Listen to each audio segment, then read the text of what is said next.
안녕하세요. 생생매거진 오늘 황진입니다. 올해 러시아와 우크라이나 전쟁을 겪으면서 세계 여러 나라가 식량 안보를 더욱 강화하고 있습니다. 중국은 지금 밀 수매 가격을 24% 인상하면서 경작을 장려하고요.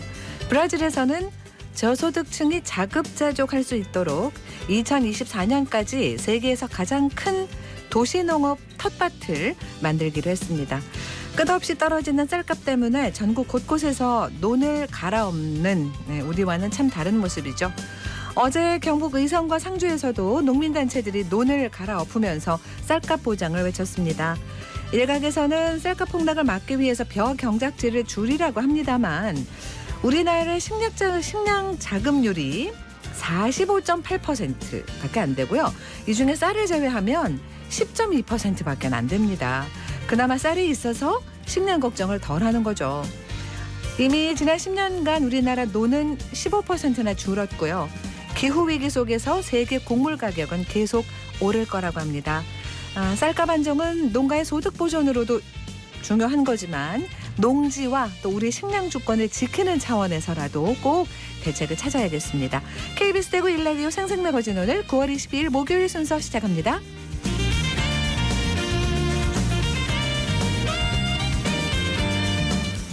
생생매거진 오늘은 대구와 경북 지역민 모두가 함께하는 시사정보 프로그램입니다. 오늘도 청취자 여러분 곁에 한 걸음 더 가까이 다가갑니다. 안동, 포항, 울릉 연결해서 날씨와 소식부터 전해드립니다. 안동입니다. 어제에 이어 오늘도 경북 북부 지역은 일교차 큰 날씨 보이겠습니다. 아침에는 완연한 가을 날씨처럼 선선한데 낮에는 아직 여름이 가지 않은 것처럼 덥게 느껴집니다. 안동 지역 10도로 시작해서 한낮에는 25도까지 오르겠습니다. 일교차 15도가량 차이 나는 만큼 감기 걸리지 않도록 면역력 관리 신경 쓰셔야겠습니다. 여기에 햇볕이 강하게 내리째 자외선 지수는 높음에서 매우 높음 단계 나타나겠습니다. 자외선 차단제 꼭 발라주시면 좋겠습니다.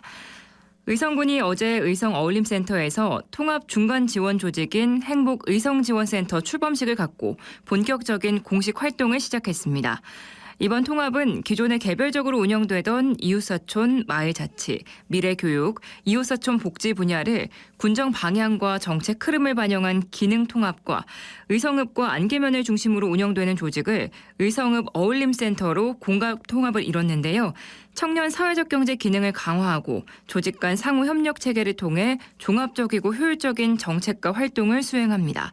또 단순한 행정 지원이나 위탁 업무의 수행을 넘어서 주민과 행정의 협업자이자 지속 가능 발전을 위한 협력자로서 주민 역량을 강화해서 주민 주도의 변화와 혁신 도시 기반을 구축해 나간다는 예정입니다.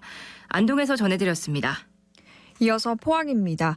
경북 동해안 오늘도 맑고 선선한 가을 날씨가 이어지고 있습니다. 10도 이상 벌어지고 있는 큰 일교차에는 주의를 하셔야겠는데요. 당분간 겉옷을 가방에 넣어 다니는 게 좋겠습니다. 오늘 낮 최고 기온 25도로 어제보다 조금 높겠고요. 자외선 지수는 매우 높음 수준 예상됩니다. 외출하실 때 양산 챙기시는 게 좋겠습니다. 충남 태안의 안면도 송림에서 울진 금강 소나무 숲길을 거쳐 왕피천과 동해바다가 만나는 곳에 망향전까지 있는 동서 트레일이 조성됩니다. 동서 트레일은 울진에서 충남 태안까지 849km의 숲길을 잇는 한반도 횡단 트레일인데요. 올해부터 2026년까지 숲길을 정비하고 거점 마을 90곳, 야영장 43곳도 조성하게 됩니다. 특히 전체 길이의 32%인 275km로 가장 긴 경북 구간은 금강소나무 숲길과 낙동정맥 트레일, 웨시 버선길과 속리산 둘레길 등 기존 숲길과도 중첩되는 구간이 많아서 시너지 효과를 극대화할 수 있을 것으로 기대되는데요.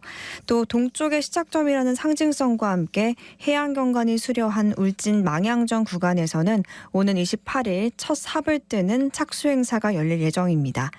동서 트레일이 산림복지 향상은 물론이고 지역 경제 활성화도 기대할 수 있는 가치 있는 숲길이 됐으면 좋겠습니다. 지금까지 포항이었습니다. 이어서 울릉입니다. 울릉도와 독도는 맑은 하늘 보이고 있습니다. 현재 기온은 어제보다 3도 높은 21도, 습도는 70%입니다. 동해 중부 먼바다에는 남동풍이 불면서 0.5에서 1m의 잔잔한 물결이 일고 있습니다. 오늘 여객선은 정상 운항합니다. 독도 수호 상징 공간인 독도 의용수비대 기념관에서 독도 이야기를 품다를 주제로 캘리그라피 특별전이 열리고 있습니다. 33명의 작가가 참여한 이번 전시회에서는 소중한 우리 영토 독도를 지켜내자는 의미를 담은 51점의 작품을 감상하실 수 있습니다. 최근 일본은 여러 차례 독도를 일본의 땅으로 표기하며 독도에 관한 잘못된 인식을 퍼뜨리고 있는데요. 이번 전시는 독도 울릉도의 역사와 해양자원의 안보적 가치, 독도를 노래한 명시 등이 소개돼 더욱 의미 있습니다. 전시는 다음 달 17일까지 이어지고요. 울릉군 북면 천부리에 위치한 독도 의용수비대 기념관 방문이 어려우신 분들은 기념관 홈페이지의 VR 기념관을 통해 온라인으로 캘리그라피 특별전을 관람하실 수 있으니 우리 땅 독도에 대한 많은 관심 부탁드립니다. 지금까지 울릉이었습니다.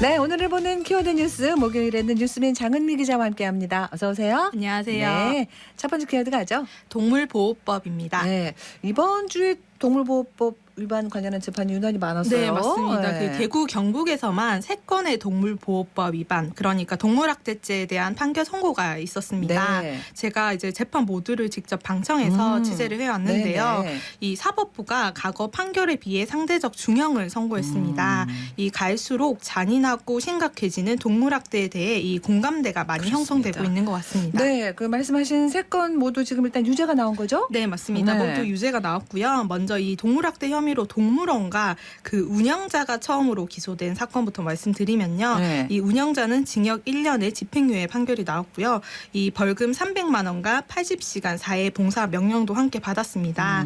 이 동물원 역시 같은 금액의 벌금형이 내려졌고요. 네네. 이 포항 호미곶 폐양어장에서 길고양이들을 포획해 죽이고 SNS에 게시한 20대 남성에게는 징역 1년 4개월과 벌금 200만 원이 선고됐습니다. 네. 이 피고인은 자신을 신고한 사람에게 협박을 해서 이 구속 상태로 재판을 받기도 했는데요. 네. 이 경우 이제 동물보호법 위반 혐의 외에도 협박죄가 추가돼 실형이 나온 것 같습니다. 근데 이제 이전에 말씀하신 대로 이번에 그 처벌이 좀 강해진 게 네. 예전에는 동물학대죄로 실형받는 경우는 뭐 없었잖아요. 네, 맞습니다. 네. 이 동물보호법 위반에 대한 처벌은 징역 3년 이하 또는 3천만 원 이하 벌금이 내려지는데요. 네. 지금껏 실형 판결을 손에 꼽을 정도입니다. 그런데 어제 선고된 또 다른 포항 학대 사건은 2년 6개월로 역대 최고형이 내려졌습니다. 네. 이 포항 아기 고양이 홍시 사건인데요. 네. 초등학교 근처에 고양이 사체를 걸어놓는 잔인한 방식으로 충격을 안겼습니다. 범인은 구속 수사를 받던 중에 2019년 한동대 캠퍼스에서도 이 길고양이를 학대해 죽인 것이 추가로 밝혀졌는데요. 재판부는 이제 계획과 목적을 갖고 잔혹하게 또 지속적으로 이루어진 이 동물학대 행위에 대해서 생명 경시 등을 언급하며 제가 무겁다고 판단했습니다. 그래요. 많은 분들이 관심을 가졌던 사건이었잖아요. 네, 맞습니다. 네. 이 시민들의 이 탄원서와 또 언론 보도, 동물단체 대응 등이 이제 이런 판결에 영향을 끼친 것 같습니다. 포항 양어장 학대 사건 같은 경우에는 고양이 모래 회사에서 1,000만 원을 기부하면서 법적 대응에 써달라고 동물단체 지정 기부를 했고요. 네. 또 재판이 있을 때마다 동물단체 활동가들과 시민분들이 꾸준히 재판 방송을 오셨습니다. 네. 또 이 역대 최고형 판결이 나온 재판에선 이 현장에 있던 이제 시민들이 이 판결 결과를 듣고 또 환호하시기도 했고 또 동물단체 활동가들은 또 눈물도 보였습니다. 네. 이 동물권 행동 카라 측은 재판부의 판결에 감사의 뜻을 전하는 한편 이 일관된 처벌을 위한 양형 기준 마련과 학대범 신상 공개 등의 필요성을 언급했습니다. 네, 이렇게 되면 이제 이 케이스 사건은 다 마무리된 거예요? 이 학대범은 또 다른 동물보호법 위반으로 다시 기소될 가능성이 큽니다. 지난 7월 이 동물단체가 학대범이 몇 년 전부터 운영해온 유튜브 채널을 고발했는데요. 여기에는 이제 잔인하게 동물을 학대하는 장면들이 담겨 있었습니다. 현재 이 포항 북부경찰서에서 이 수사가 진행 중입니다. 그렇군요. 이번 판결을 계기로 이제 강력하게 처벌을 받는다는 당연한 인식이 네. 확산돼야겠습니다. 다음 키워드는요? 인권위원회입니다. 네, 어떤 얘기예요? 이 대구시가 인권조례의 근거에 만들어진 대구시의 인권보장 및 증진위원회를 폐지하려고 하자 지역 시민단체들이 반발하고 나섰습니다. 있습니다. 네네. 예, 먼저 인권위원회에 대해서 좀 잠깐 설명드리자면요. 임기는 2년이고 지난해 9월 이제 상기가 이제 인권위원회가 활동을 시작했습니다. 네. 당연직으로 이제 대구시 공무원 3명이 참여하고요. 또 인권과 관련된 시민단체, 교수, 변호사, 시의원 등 12명의 외부 인사들 더해서 총 15명으로 구성되어 있습니다. 네네. 이제 이 위원회는 대구시의 인권 기본계획 심의나 인권 실천 과제 발굴 심의 등을 해왔습니다. 네. 활동에 뭐 무슨 어떤 문제가 있거나 뭐 임기가 다 됐다거나 이런 거 아닌데도 갑자기 네. 없어진다고요? 네, 그래서 이제 위촉지 위원 12명 중 7명은 별도 성명서를 내고 이 대구시의 결정을 비판했고요. 또 대구 지역 인권 시민단체 40여 곳이 모여서 이 대책위를 꾸리고 어제 기자회견을 열었습니다. 네. 이번 인권위원회 폐지 과정상의 문제를 지적하고 폐지에 따른 인권 후퇴를 우려한 건데요. 네. 이들은 이제 대구시가 전화 한 통과 메일로 위원들에게 해촉 통보를 했다고 밝혔고요. 또 사실 대구시는 다른 광역시도와 비교해서 이 인권 조례 제정도 늦었고 인권과 관련된 사업 수행도 좀 부족한 편이었는데요. 이 행정 등 인권 측면에 대한 일종의 이 자문기구 성격을 가진 위원회가 사라지면 인권 문제를 지적하고 또 살피기가 더 어려워지는 것이 아니냐는 우려가 나옵니다. 네.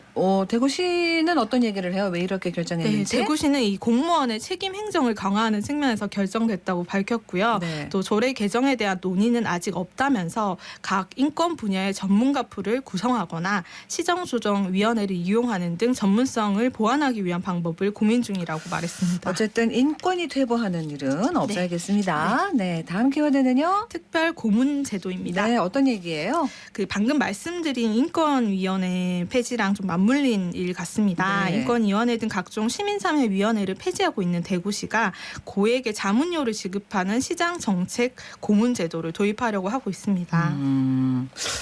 이거는 결정이 된 거예요? 지금 이제 대구시는 이달 초에 시정 상인고문 운영에 관한 조례안을 입법 예고했습니다. 네. 이제 시정 주요 정책 방향 설정과 현안 사업 해결에 관한 자문을 효율적으로 수행하기 위한 이제 시정 상인고문을 둔다는 것인데요. 이 대구 참여연대는 성명을 통해서 고문제도가 이 홍준표 시장의 정치 자문 기구라면서 비판했고요. 특히 또 이런 제도를 신설하면서 정작 시민 참여 활성화를 위한 위원회와 각종 정책 기금 폐지를 추진하고 있다는 점 문제라고 했습니다. 네네네. 그러니까 이런 고문제도를 두고 있는 곳들은 있어요? 지자체가? 네, 명칭이나 제도 근거가 조금씩 다르긴 하지만 서울, 부산, 광주 등 상당수 지역에서 하는 것으로 파악됩니다. 네. 이 대구시는 다른 지역에서 회당 자문료를 100만 원씩 지급하는 경우가 있어서 300만 원 한도에서 지급 가능하도록 정했다가 예산 범위에서 지급한다고 조례안을 수정했는데요. 금액은 안 정했네요. 네, 그 대구시는 이제 활동 보상금 지급을 더 엄격하기 위한 것이라고 설명을 했고요. 그렇지만 이 비슷한 제도를 운영하는 상당수 지자체에서 자문 실적을 확인할 수 있는 장치가 있지만 대구시 조례안은 그런 규정이 없습니다. 네, 이제 의회의 몫일 텐데 통과가 네. 되는지 여부는 네. 어떻게 예상을 합니까? 어제 대구시의회 기획행정위원회에서 이 조례안에 대한 심사를 좀 보류 결정을 내렸습니다. 네. 이제 이유는 대구시가 입법 예고 기간을 엄수하지 않고 긴급하게 올린 것에 대해 일단 지적을 했고요. 또 조례안 내용의 구체성 부족 등 심도 있는 논의가 필요하다고 했습니다. 네, 알겠습니다. 다음 키워드는요? 전략 환경 영향 평가입니다. 네. 뭐 어떤 개발하면서 네. 이게 환경에 영향이 있나 없나 이런 거 보는 그런 이게 법에 규정된 네, 거라고 네, 들었습니다. 맞습니다. 지난번에 경북 영양에 풍력 발전 단지가 네, 네. 많이 있다는 소식 더 설치한다, 전해드리면서 뭐. 네, 네. 맞습니다. 그래서 현재 인허가가 진행 중인 곳이 있다는 말씀도 드렸는데요. 예. 이 과거 환경부 전략 환경 영향 평가에서 부동이 됐던 이 해당 사업지가 이번에 조건부 동의를 얻은 것에 대해 이은주 정의당 의원이 문제가 있다고 지적했습니다. 어떤 문제를 얘기하는 거예요? 네, 이은주 의원은 여러 차례 보도자료를 내고 협의기관 4곳의 의견서를 공개했는데요. 예. 이 경북 영양의 추가 풍력 단지 건설에 대해 협의기관들이 모두 우려를 전하고 있는데 네. 이 조건부 동의 결과가 나왔다면서 아. 평가 과정에 좀 문제가 있다고 지적했습니다. 풍력으로 전기를 만든다, 에너지를 네. 만든다, 이게 친환경인데 네. 이 풍력 발전 단지를 대규모로 만들면 네. 또 환경적으로 어떤 부분을 우리가 걱정을 해야 되는 건가요? 네, 특히 이 이 의견서를 보면 네. 한국환경연구원이 이제 입지 타당성이 불충분하다고 좀 명확하게 밝혔는데요. 그래요? 이미 이제 상당수 풍력 발전 단지가 밀집해 있고 또 주민 수용성이나 소음 등에 대해서 이제 좀 문제가 있을 것 같다라고 얘기를 했고요. 또 유관기관들이 낸 의견서를 보면 모두 공통적으로 해당 지역에 살고 있는 사냥이나 뭐 하늘 다람쥐 같은 이 다양한 법종 보호정의 이 서식에 좀 부정적 영향을 좀 끼칠 것을 우려했습니다. 그러니까 이제 이렇게 문제를 제기했는데 앞으로 이제 어떻게 좀 진행되는지도 네. 좀 꼼꼼히 좀 지켜봐야겠습니다. 네. 네, 이제 마지막 키워드 되겠네요. 네, 노동자 대회입니다. 노동자 대회 네. 이번 주 토요일에 네. 열리죠? 전국적인 거예요? 네, 이번 주 토요일 24일이죠. 네, 대구에서 이날 오후 2시에 수성 내거리에서 집회를 열고 국민의힘 대구시당까지 이제 행진을 예정하고 있습니다. 노동계의 큰 행사입니다. 네. 노동계가 어떤 얘기를 할까요? 네, 그 민주노총 대구 본부는 이틀 전 국민의힘 대구시당 앞에서 기자회견을 열고 노동자 대회 취지를 밝혔습니다. 먼저 이 고물가와 저금리에 서민 노동자의 삶이 어려워지고 있는 상황에서 정부가 규제 완화 정책을 밀어붙인다면서 비판했는데요. 이 공공요금 인상과 연금 계약, 건보료 인상 예정 등 정부 정책으로 빈부격차가 더 심화되는 문제를 지적했습니다. 네. 또 공공부문 긴축 방침으로 공공부문 정규직화 전면 중단과 민간희택 확대, 비정규직 차별에 대한 우려도 밝혔고요.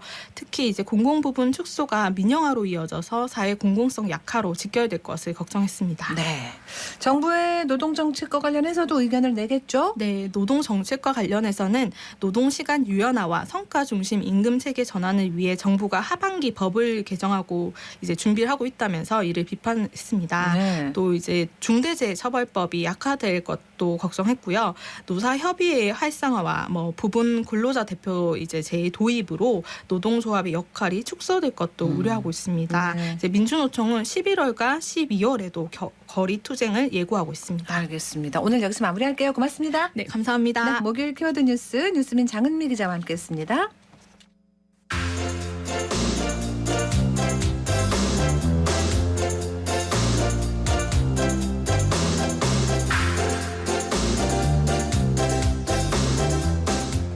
목요일 현장 리포트는 안동에서 전해드립니다. 소규모 도시나 농촌에서는 다양한 문화 생활을 누릴 수 있는 기회가 상대적으로 적잖아요. 그래서 문체부 또 한국공예디자인문화진흥원이 다양한 형태의 교육을 진행합니다. 공예교육이 있다고 해서요. 김봉원 리포터가 취재했어요. 봉원 씨 안녕하세요. 네, 안녕하세요. 2022 행복한 공예 교육 사업은 문화 소외계층이 있는 지역을 중심으로 진행되고 있습니다.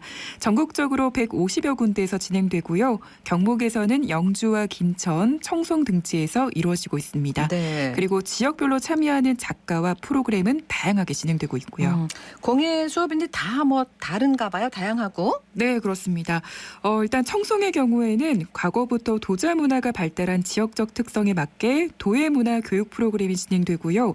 김천에서는 한지 공예를, 의성에서는 삼류 공예인 타피스트리 수업이 개최되고 있습니다. 네. 그중에 저는 의성 교육 현장에 찾아가 봤는데요. 타피스트리 어떤 공예 수업일지 자세한 이야기 의성 강의를 맡은 김지용 작가에게 들어봤습니다. 직조 공예 일종인 타피스트리라는 수업을 통해서 자기가 원하는 색과 자기가 좋아하는 소재를 통해서 이제 다양하고 조금 더 실험적인 작품을 만드는 그런 작업을 하려고 합니다. 직조라고 하는 거는 제가 알기로는 삼배 짤 때 이렇게 짜임을 이야기하는 걸로 알고 있거든요. 맞습니까? 네, 맞습니다. 한국의 전통 방식인 삼배를 짜는 배틀을 이용하는 직기도 있고요.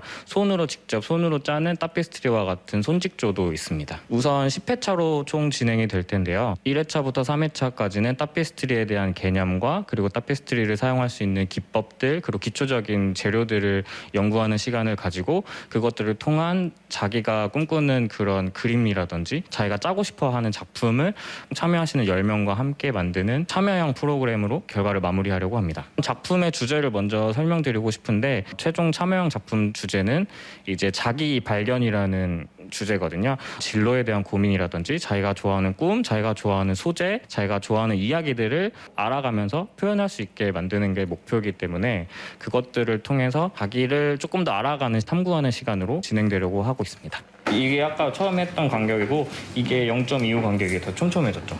꼬아서. 네, 여기 한번 이렇게 올라가서 가운데로 여기 이렇게 가운데로 갔다가 이렇게 감아서 내려요. 네. 어머니 딸내미는 잘하는데 순간 분명히 여기다 감아서 그러면 이상하게 됐는데요. 맞죠? 위에는 맞대로 왔는데 여기보다 여기가 더 뭐 촘촘해. 간격이 더나? 꼼꼼하게 나오는 거예요. 네. 그래요. 타피스트리 저는 직접 본 적은 없는데 네. 보니까 어떻든가요?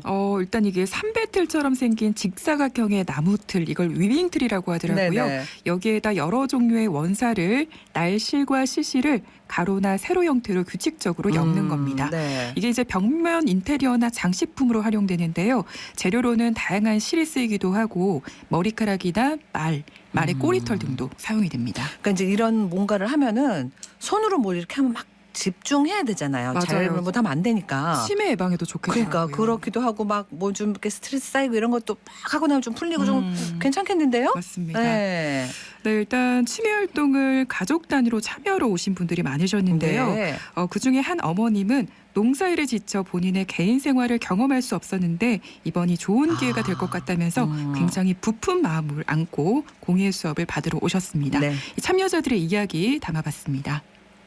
선생님 유일한 청일점인데 어떻게 여기 오셨어요? 여기 김지용 작가님이 안개미술관에서 격안전을 하셨어요. 이 테페스트리 작품도 있었고 뭐 다른 여러 가지 작품이 있었는데 작품들이 굉장히 예쁘고 신기해가지고 궁금해하던 차에 이렇게 수업이 딱 뜨길래 제가 얼른 신청을 했었어요. 문화소외 지역이라고도 할 수 있는데 의성이란 곳이 예술가들을 뭐 이렇게 초빙해서 이렇게 수업도 하고 프로그램도 하면서 이런 걸 함으로써 주민들한테도 굉장히 이렇게 좋은 경험이 되는 것 같아요. 이런 것들이 있고 특히 아이들한테 이제 접하게 하면 정서 발달이 좋을 것 같고요. 굉장히 큰 도움이 될 것 같아요. 그래서 손놀림이 생각보다 여성들 못지않게 되게 섬세하시고 빠릿빠릿하세요. 아 그런가요? 네. 고맙습니다. 예. 예전에 뭐 이렇게 배틀을 짜는 그런 막 옛날 이야기에서 나오던 그런 장면들이 이렇게 상상이 되는데 그걸 제가 지금 직접 하고 있는 이런 방식으로 했었구나 하는 게 지금 해보니까 알겠더라고요. 이게 눈으로 봐서는 모르겠던데 네. 해보니까 이런 원리구나 하는 게 감이 좀 오네요. 재밌네요. 네, 이번에 주제가 자기 발견인데 네. 타피스트리를 통해서 어떤 걸 좀 형상화를 시켜서 나의 모습을 조금 나타내고 싶으세요? 제가 좋아하는 그냥 동물의 형상, 코끼리나 강아지나 뭐 돌고래나 뭐 이런 것들을 한번 해보고 싶어요. 이렇게 해보고 싶긴 한데 이게 잘 될지는 모르겠는데 그걸 통해서 마음속에 동물성이 있었군요. 네, 순수성이 있습니다. 초자연적인. 야생에 살고 싶은 마음이. 알겠습니다. 어떻게 나타나는지 제가 마지막 시간에 와서 네. 한번 봐야 될 것 같네요. 고맙습니다. 네, 네. 감사합니다. 제가 대구에서 이쪽으로 시집 오고 이런 기회가 많이 없었는데 서울에서 선생님도 오시고 이렇게 많이 하신다 하니까 좋은 것 같아요. 농사지읍에서 이제 표현을 많이 못했던 그런 감수성 같은 거 그런 걸 좀 표현해보고 싶어요. 네. 그러니까 이제 지역 공예가들이 같이 참여한다는 게 참 의미가 있을 듯합니다. 달인들이 모이셨네. 네, 맞습니다. 네. 이 전문가 작가들이 알려주니까 이해도 더 쉽고요. 그러니까요. 특별한 시간이 됐는데요. 특히나 이번 수업은 일회성 수업이 아닌 최소 10회차 이상의 수업으로 공예에 대한 인식을 확산시키고 저변을 확대할 수 있을 걸로 보입니다. 이 수업에 참여한 분들은 창의적 표현 활동을 통해 삶의 활력소를 얻고 지역 문화예술 교육의 새로운 모델이 될 걸로 기대됩니다. 기대합니다. 잘 들었습니다. 네, 고맙습니다. 네, 안동 김봉원 리포터였습니다.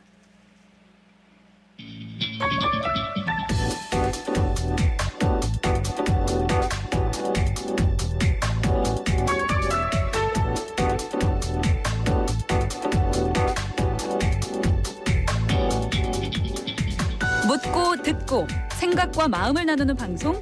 지금 여러분께서는 대구 경북을 보고 듣는 생생 매거진 오늘을 함께하고 계십니다.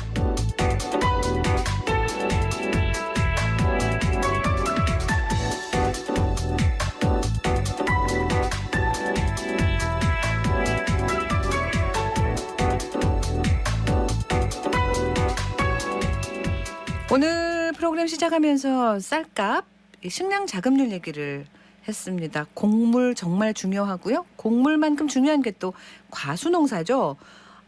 사실 근데 쌀보다는 초보 농부들이 많고요. 또 뭐 여러 가지 뭐 새로운 품종도 많이 나오고 기술도 계속 공급이 되니까 교육도 아주 중요한 게 과수농사입니다. 농촌 지도사이신데 유튜브 채널을 만들어가지고 농업 교육을 하는 또 멋진 분이 계시네요. 구미시 농업기술센터 최수정 계장 오늘 전화 연결합니다. 안녕하세요. 네, 안녕하세요. 네. 반갑습니다. 반갑습니다. 태풍 네. 지났는데 구미 쪽은 뭐 피해는 없었어요? 아, 네. 저희도 걱정을 많이 했었는데 네. 다행히 큰 피해 없이 저희 지역은 지나갔습니다. 근데 또 일부 타 지역을 어휴, 피해를 보니까 네네. 진짜 많이 안타깝더라고요. 경주 예. 포항은 지금 난리 나가지고 너무 고생입니다 정말. 그죠? 네. 자, 지금 우리 최수정 계장께서는 농촌 지도사이시고 네. 크리에이터라는 또 새로운 네. 어떤 일을 하고 계신데 네, 맞습니다. 유튜브를 어떻게 하시게 된 거예요? 아, 제가 뭐 유튜브를 하려고 처음부터 준비한 것은 아니고 네. 어쩌다 보니까 지금 이 코로나 시대가 저를 유튜브로 만든 것 같습니다. 네. 어떻게 해서 그 사연을 네, 좀 얘기 좀 해주세요. 드려야 될까요? 네네. 네, 제가 유튜브를 하게 되는 계기는 이제 제가 이제 그때 면회 근무를 하고 있었어요. 네, 면에서. 네, 네. 물면회 농업인 상담소에서 근무를 하고 있었었는데 네네네. 그때 당시 이제 20년도 초에 다들 뭐 기억하시겠지만은 마스크 한 장 사려고 새벽부터 막 줄 서고 이랬었잖아요. 주민번호 순서대로 사고 이랬잖아요. 그렇죠. 네. 그래가지고 그것도 뭐 내가 사고 싶은 양만큼 살 수 있는 것도 아니고 5개까지. 한두 장 제한돼 있고 막 이랬었었는데 맞습니다. 그때였습니다. 그래가지고 이제 모든 게 이제 비대면이었었잖아요. 애들도 네네. 학교도 안 가고 그쵸. 뭐 그런 것들이 다 비대면이었었는데 저희 농촌 지도기관에도 이제 비대면으로 조금 지도를 하라는 그런 이제 협조 사항이 있었습니다. 네. 네, 그래가지고 제가 뭐 문자나 페이스북 같은 걸로 해가지고 영농 정보도 이제 전달을 해보고 했었는데 그러고 나서 사무실에서 이제 혼자 있다가 집에 오면은 너무 뭔가가 허전한 거예요. 뭔가 할 일이 좀 부족한 것 같고 네네네. 뭐 이러다가 네. 그래서 이제 갔다 오면 이제 애들을 보니까는 애들도 그때 당시 학교도 안 가고 네. PC로 수업을 하고 마치고 나면 늘상 스마트폰인 거예요. 스마트폰으로 뭘 보는 걸 보니까는 유튜브를 보더라고요. 네. 그 유튜브가 그렇게 재밌는지 맨날 깔깔 웃고 그러던데 그거를 보고 제가 네. 가만히 생각해 보니까 그러면은 나도 농업인들하고 이 소통을 요즘 시대에 맞게 유튜브를 한번 해볼까라는 생각이 그냥 들었어요. 네네. 그래가지고 이제 해볼까 이렇게 했는데 이제 애들하고 이제 의견을 나누다 보니까 엄마 그걸 했으면 좋겠대요. 그래서 뭐 이렇게 뭐 준비를 하고 그런 거는 아니었지만 제가 뭐 사무실에서 한번 네. 시도를 한번 해보자. 휴대폰으로 그냥 이렇게 하신 거예요? 네, 맞습니다. 오. 그래가지고 이제 그때 계기로 시작을 하게 됐습니다. 2020년도 3월이겠네요. 와, 네. 지금 벌써 21, 22, 2년이 넘었네요. 네, 만 2년이 지금 이제 지났습니다. 이름이 뭐라고요? 최쌤의 농업톡톡입니다. 최쌤의 농업톡톡. 네, 맞습니다. 네. 자, 그 유튜브 그 콘텐츠들을 보면 네. 뭐 채널마다도 그렇고 그것도 그 콘텐츠마다도 뭔가 왜 네. 이름이라 그래요? 이렇게 시작하면서 뭐 톡 이렇게 하고 뭐 끝날 때도 막 이렇게 뭐 하는 거 그런 거 있잖아요, 왜? 우리 최쌤의 농업톡톡은 그런 거 뭐 있어요? 네, 저도 어떻게 하다 보니까 그 첫 멘트와 마지막 멘트가 이제 고정 멘트가 만들어지더라고요. 네네네. 그래서 한번 해볼까요? 좀 해주세요. 자, 그러면은 첫 멘트부터 한번 네. 해보겠습니다. 네, 안녕하세요. 최쌤의 농업톡톡의 최쌤입니다. 이게 이제 첫 멘트고요. 네네네. 네, 끝 멘트는 이제 제가 이제 뭐 내용을 쭉 얘기를 하고 뭐 완벽할 수가 없으니까 네, 그거에 좀 양해와 또 이제 조금이라도 하나라도 도움이 됐으면 하는 그런 바람으로 끝 멘트는 늘 부족하지만 조금이나마 도움이 되었으면은 좋겠습니다. 오늘도 최선이었습니다. 이렇게 마칩니다. 귀에 쏙쏙 들어오는데요.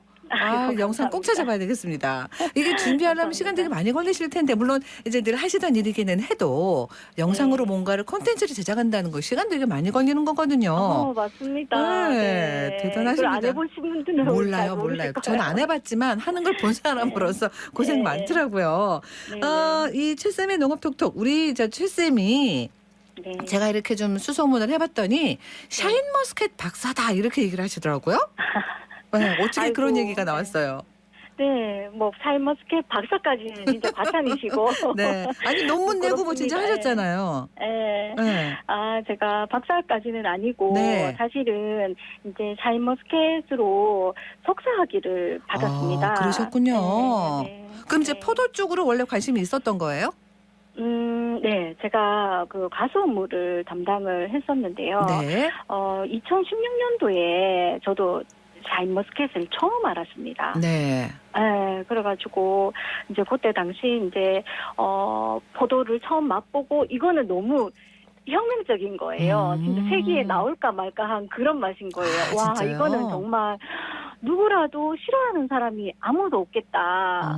그런 생각이 이제 딱 들었고 네. 이거를 정말 재배를 우리도 시작을 해서 재배 기술을 알아야 되겠다고 생각을 해서 이제 그때 이제 저희 펜타 시범포에다가 심게 되었고 그리고 재배 기술을 익히고 그리고 이제 공부를 하면서 또 연구도 하고 그러다 보니까 논문도 쓰게 되고 어느새 이제 제가 그 제일 자신 있는 작목이 또 이제 샤인머스켓이 되더라고요. 네, 그렇게 한 게 이제 계기인 것 같습니다. 예. 일단 샤인머스켓 그러면 비싼 과일이에요. 네. 그렇잖아요. 그렇죠. 예. 네. 근데 이제 이번 추석이 좀 빠르기도 했지만 약간 올해는 알도 좀 작은 듯하고 당도도 네. 약간 떨어진다 뭐 이런 얘기도 있고요. 껍질은 좀 예, 쓰다 예. 그러던데 올해는 왜 그런 거예요? 아, 그거는 조금 더 뭐 자세한 저런 것들이 필요하겠지만 네. 올해 추석이 너무 빨랐어요. 맞아요. 네, 너무 빨라가지고 사실은 이제 그 노지 비가림에서 네. 그러니까 가온을 해서 재배하는 것이 아니고 노지에서 이제 비가림으로 재배할 경우에 사실상 수확 시기가 좀 빠릅니다. 네. 추석 전에 내기가. 네. 네, 그런데 이제 원하는 소비자들이 너무 많고 그러니까 사실 조금 이제 설 익은 그런 포도들이 많이 좀 출하가 되온 것 같습니다. 그래서 지금 시기 이제 9월 중순 그리고 10월 중순까지가 이제 본격적인 또 출하 기간이거든요. 네네네. 요때는 이제 품질이 조금 그날 이제 올라갈 건데 올해 추석이 너무 빨랐던 것이 소비자 여러분들한테 좀 그런 포도들이 간 것 같습니다. 근데 이제 일단 소비자 입장에서 제가 샤인머스켓은 비싼 과일이다 얘기를 했는데 네. 그게 이제 그 비싼 이유가 또 농가 입장에서 재배하는 쪽에선 이유가 있겠죠. 네, 그렇죠. 네. 예. 아, 그게 네. 뭐 가격이라는 것이 모든 게 그렇잖아요. 수요와 공급에 의해서 이루어지잖아요. 네네. 예. 이게 우리 이제 입맛에 너무 맞으니까 찾는 사람이 많잖아요. 네. 찾는 사람이 많았고 공급은 이제 지금은 많이 이제 늘어났습니다만은 이때까지는 그 찾는 거에 비해서 공급이 이제 딸리기 때문에 가격이 엄청나게 이제 비싼 그런 이유도 있고요. 네. 근데 이제 올해 같은 경우에 사실은 가격이 지금 이제 조금 내렸습니다. 아, 그래요? 공판장 가격이 사실은 살짝 내려가지고 많이 또 접하실 기회가 있을 것 같고요. 샤인머스켓이 어디 거예요? 아, 이거 품종은 네. 일본 품종입니다. 아, 네. 그러면은 우리 그냥 일반 포도 저는 캠벨을 되게 좋아하는데 네. 이런 어떤 좋아하시는구나. 그냥 포도랑 재배 방법이 비슷합니까? 어떻습니까? 아, 조금 까다롭습니다. 이 샤인머스켓이. 네. 왜냐하면은 샤인머스켓 송이를 보셨다시피 막 이렇게 알이 크고 예쁘잖아요. 네. 그렇게 되기 위해서는 농가의 손이 엄청나게 많이 들어갔습니다. 네. 꽃이 피면은 꽃 정리에서부터 한 송이 한 송이 꽃 정리까지 해야 되거든요. 네. 그러고 나서 이제 알이 맺히고 나면은 알 쏟기를 또 해야 돼요. 네, 그거는 기계로 할 수 있는 일이 아니라 그런 거 손으로 해야 되죠. 네, 사람 손이 들어가야 되는 거거든요. 그래서 노동력이 엄청 많이 들어가고 그리고 나서 이제 알 쏟기가 또 끝나고 나면은 이제 또 봉지도 씌워야 되고 그 재배 관리 면에서 일손이 엄청나게 좀 많이 들어가서 캔들 재배하는 것보다 좀 힘이 듭니다. 그렇군요. 네네. 네, 그래도 구미 쪽에 샤인머스켓 많이 재배하죠? 네, 뭐 기하급수적으로 늘어나고 있는 것 그래요? 같습니다. 네네. 근데 이제 전국적이죠. 네. 전국적으로 많이 늘어나는데 네, 구미 네, 쪽도 그렇고. 근데 이제 네. 이게 예를 들면 이게 이제 그 수익이 된다라고 해서 이제 많이들 도전을 하실 텐데 네네. 너무 그렇게 많이 사전 지식이나 이런 것이 막 하는 것도 안 되잖아요, 그죠? 그렇죠. 네. 꼭 뭘 배우고 하셔야 되겠네요. 그러기 네네. 위해서 우리 최 쌤이 필요하겠네요. 그렇죠. 초보 농업인들이 많이 도움이 된다고 하십니다. 예. 그런데 유튜브만 가지고 모든 게 다 안 되니까 네네. 이렇게 가서 직접 가서 뭐 좀 도와주고 이런 것도 하십니까? 네, 저희가 원래는 현장 지도가 이제 기본이었어요. 네. 근데 이제 지금 시대가 시대니만큼 코로나로 인해서 이렇게 농업 교육 방식도 지금 완전히 대전환이 되고 있는 시점이거든요. 네. 그래서 일단은 현장하고 저희는 이제 그런 비대면 교육하고 지금 병행을 하고 있고요. 네. 사실 저는 이제 구미시 공무원이다 보니까 구미시의 이제 현장에는 이제 언제든지 요청이 있으면은 나가서 이제 현장 지도도 하고 있습니다. 예. 알겠습니다.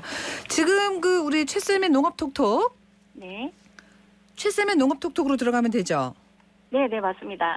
구독자가 얼마나 됩니까? 지금 네, 구독자가 들어가 봐야지. 네. 14,100명 정도 네. 되는 것 같습니다. 한 2년 반 정도 지났습니다. 네네네. 최쌤 치니까 제일 위에 딱 올라오네요. 아이고, 네네네네. 감사합니다. 그러니까 이제 이거 얼마 만에 한 번씩 올리시는 거예요? 이게 저는 이제 그 농가가 농작업 시기마다 그 시기가 도래하기 전에 가능하면은 그 시기별로 이제 올리려고 해요. 네, 그래서 어떤 그 일들이 많을 때에는 조금 또 자주 올라갈 수도 있고 네. 또 이제 약간 이제 이 텀이 있을 때에는 조금 길게 하기도 하는데 네. 보통은 일주일에 한 번 정도 네. 올리려고 애를 쓰고 있습니다. 와, 조회수가 근데 2만 회도 넘고요. 네. 오, 3만 회 넘는 것도 있고 그렇습니다. 6만 회 넘는 것도 있네요. 10만 회도 되는 것도 그렇습니다. 있는 그렇습니다. 인기 되게 좋으시겠어요. 찾는 분들이 많으시다는 얘기죠, 그만큼. 네, 그런 것 같습니다. 농민들을 위해서 네. 하시는 유튜브네요. 아이고, 그렇습니다. 그게서 보람을 좀 많이 느끼는 것 같아요. 조금이라도 도움이 되는 것 같아서 되게 이제, 저는 몸은 힘들지만, 네. 제가 할 수 있는 일이라서, 하고 있습니다. 요즘은 그러면 주로 샤인머스켓 쪽으로 올리시는 거예요, 영상을? 네. 우리 밖에 PD가 올렸는데, 아유, 미인이시네요. 아니, 그러니까, 요즘은 주로 뭘 올리세요? 어떤 걸로 콘텐츠를 올리세요? 요즘에는 이제 수학기잖아요. 네. 수학기에 이제 발생되는 그런 문제점 있죠. 그 이제 농가 현장에서 문이 들어오는 것들, 그런 것들을 바탕으로 해서 수학기 관련해서 지금 올리려고 하고 있습니다. 샤인머스켓 수학기라는 얘기시죠? 예. 다른 것보다 요즘은 이제 샤인머스켓 쪽으로 하시는군요. 그러니까 유튜브 올리고 또 관리해 주시는 거, 가르쳐 주시는 것들. 예. 농사도 그러니까 쌀 농사는 여러 가지 기술이나 이런 것들 또 뭐 재배 방법들 이런 데서 이미 자리를 잡은 상태라고는 하는데 과수는 진짜 뭐 접붙이는 거에 따라 종류도 갈수록 많이 나오고요. 네. 그래서 이제 그 배워야 되는 것도 진짜 많아지고 그러잖아요. 맞습니다. 어떻습니까? 네. 우리 그 가수 모든 분야들이 자꾸 새로운 기술이 나오니까. 네. 저희도 농촌 지도사로서 계속 공부해야 됩니다. 진짜 어려운 직업입니다. 아, 그래요? 예전에 알고 있던 거는 이제 기본인 것이고, 새로운 것들이 자꾸 나오니까, 새로 이제 습득을 하고, 그거를 농가한테 이제 전달을 하고, 그렇습니다. 특히나 이제 샤인 같은 경우에는 이게 완전히 이제 새로 이제 발생되는 이제 품종이고 이게 너무나 전국적으로 인기가 있는 품종이다 보니까 사람들이 관심이 많고 새 재배 기술에 대한 이제 원하는 것 같아서 그 부분이 이제 많이 보시는 것 같습니다. 네. 앞으로 뭐 또 새로운 품종이나 이런 거 좀 연구하고 계획하실 예정돼 있는 거 있어요? 네.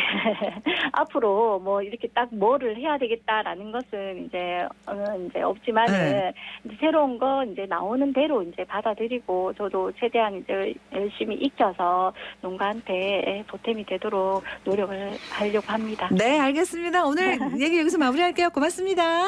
네, 감사합니다. 네, 최쌤의 농업톡톡 유튜브 운영하시는 농업 지도사십니다. 구미시 농업기술센터 최수정 계장과 얘기 나눴습니다.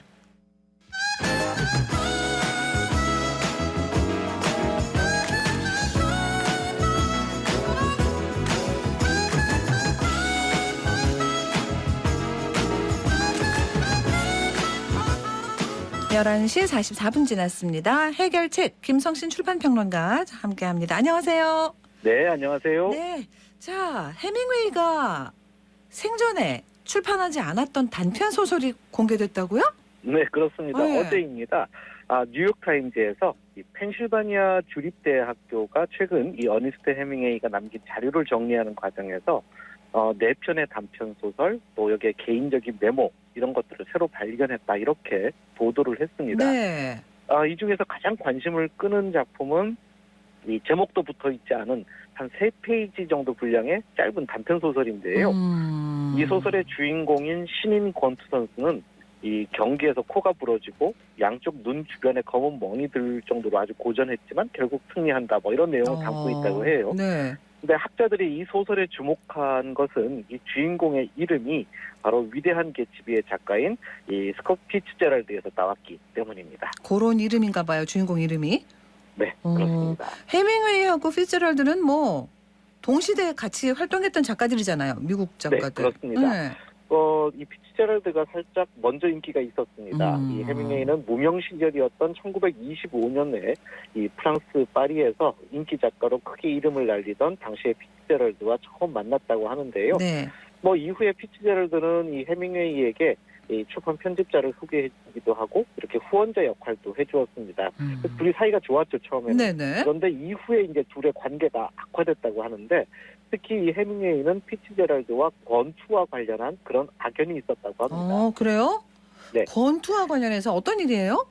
이 만난 지 4년째 되던 1929년인데요. 이 해밍웨이가 당시 캐나다의 소설가였던 이 몰리 켈러헌이라는 사람하고 링에서 정식으로 권투 경기를 벌이게 됩니다. 네. 그러다가 KO를 당해서 지거든요. 사실은 이 시종일관 해밍웨이는 우세한 경기를 벌였는데 추가 시간에 힘이 살짝 빠진 상태에서 결정차를 맞았고 그래서 진 겁니다. 네네. 근데 당시 추가 시간을 1분이나 둔 장본인이 바로 링 바깥에서 시계를 보고 있던 바로 피츠제럴드였던 겁니다. 그래서 자존심이 크게 이 상처를 입은 이 해밍웨이가 이후 피츠제럴드의 이런 실수 탓에 내가 패배했다 하면서 그걸 이제 비난을 했고요. 네네. 근데 참 대문호들인데 굉장히 사소한 거 가지고 둘이서 사이가 안 좋아졌어요. 원래 사람은 사소한 거에서 삐지고 그럽니다. 그렇죠. 네네. 이 해밍웨이 전문가이기도 한 이 트로이 대학의 커크 커너트라는 이름의 교수는 이번에 이 단편 소설에 대해서 이 피츠제럴드의 신체적 능력이 뛰어나지 못하다라는 점을 조롱하고 있는 것으로 보인다. 이렇게 분석을 했습니다. 그러면서 이 해밍웨이는 문학적 재능과 신체적 기량에서 모두 피츠제럴드를 내가 앞섰다라고 이 자부심을 가지면서 느꼈을 것이다. 이렇게 미루어 짐작할 수 있겠습니다. 네, 그렇죠. 3페이지 분량의 단편 소설이라는데 뭐 또 다른 것들도 나왔나 봐요? 네. 이 펜실바니아 주립대는 이번 이 단편 소설과 함께 이 프랭클린 루즈벨트 대통령의 뉴딜 정책을 풍자하는 그런 내용을 담은 소설도 이번에 확인을 했고요. 네. 또 해밍웨이가 세상을 떠나기 무려 35년 전인 1926년에 죽음과 또 자살에 대해서 고찰한 3페이지 분량의 메모도 이번에 함께 공개가 됐습니다. 펜실바니아 주립대가 정리한 이 자료 어떻게 찾았는가 굉장히 궁금한데요. 해밍웨이가 생전에 즐겨 찾았던 플로리다의 키웨스트에 있는 단골 술집입니다. 슬로피 조라는 술집에 맡겨놓은 박스에서 이것이 발견됐다고 합니다. 이 해밍웨이 사후에 이 박스는 이 술집 주인의 가족을 거쳐서 측근이었던 토비 브루스에게 전달이 됐는데 이게 그만 수십 년 동안 그냥 창고에 보관되다가 이 지난해 말에 펜실바니아 주립대가 유족으로부터 이 자료를 구입을 했다고 합니다. 이런 게 얼마나 많은 작가에게, 얼마나 많은 예술가에게 아직도 숨겨져 있을까? 전 그것만 생각해도 엄청날 거란 생각이 드네요. 네, 반가운 소식입니다. 자, 오늘의 해결책으로 갈까요? 예, 오늘은 아주 정상적인 아픈 사람들 그리고 돌보는 세계 이렇게 두 권의 책을 좀 묶어서 소개를 드릴까 합니다. 네. 최근 우리 서점가에 돌봄을 주제로 한 책들이 쏟아져 나오고 있거든요. 그래서 뭐 최근 18개월 동안만 봐도 이 돌봄을 주제로 다루는 관련서가 30권이 넘게 출간이 됐습니다. 네. 그 중에서 2권을 소개해드릴까 하는데요. 이 돌봄이 왜 이렇게 갑자기 전 세계적으로 어떻게 보면 이 하나의 키워드, 사회적 키워드로 등장하는지 좀 궁금한 그런 면도 있습니다. 네네. 자, 돌봄이라는 주제가 사실은 뭐 우리 이 세상의 이슈죠. 뭐 우리 모두의 고민이고. 한 가지 흥미로운 것이 미국의 그 인류학자인 마거릿 미드라는 사람이 있습니다. 예. 아주 그 인간 문명에 관해서 독특한 관점에서 설명을 했었는데 네. 15,000년 전에 살았던 한 인간의 넓적다리 뼈가 발견이 된 적이 있는데 이게 부러졌다가 다시 붙은 자국이 있었던 겁니다. 네. 그런데 이 뼈가 첫 번째 인간 문명의 증거라고 했습니다.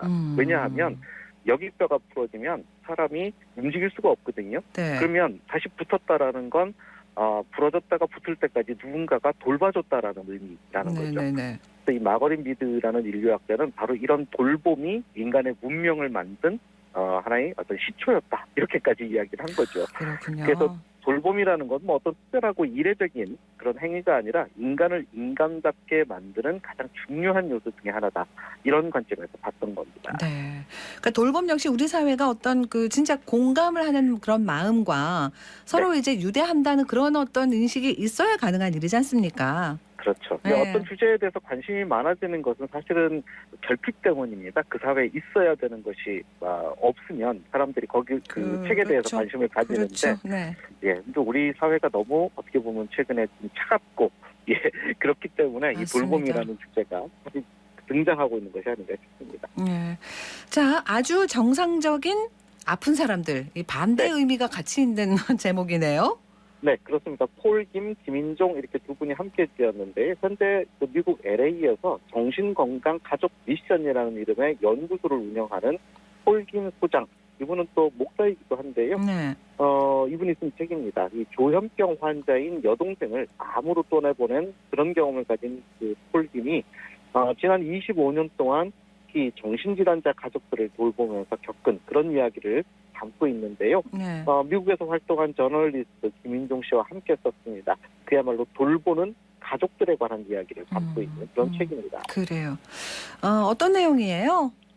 그러니까 저자는 이 자신의 폴김, 그러니까 이 여동생의 이야기를 비롯해서 우리 주변의 평범한 이웃들로부터 발생한 정신질환과 관련된 아주 생생한 실화들을 바탕으로 이야기를 펼쳐갑니다. 네. 그래서 뭐 조현병이나 조울증, 우울증, 또 자기애성 그 인격장애, 트라우마 다양하게 이게 감춰져 있던 다양한 이 정신질환을 세상에 드러내면서 우리 사회가 이런 어떤 장애를 가지고 있는 분들하고 어떻게 함께 살아갈 수 있을지 그런 현실적인 해결책을 제시하는 그런 내용을 담고 있습니다. 정신질환 환자를 돌보면서 함께 살아간다? 이런 뜻이에요? 네, 그렇습니다. 네. 뭐 실제로 이 책에서 가장 핵심적인 메시지라면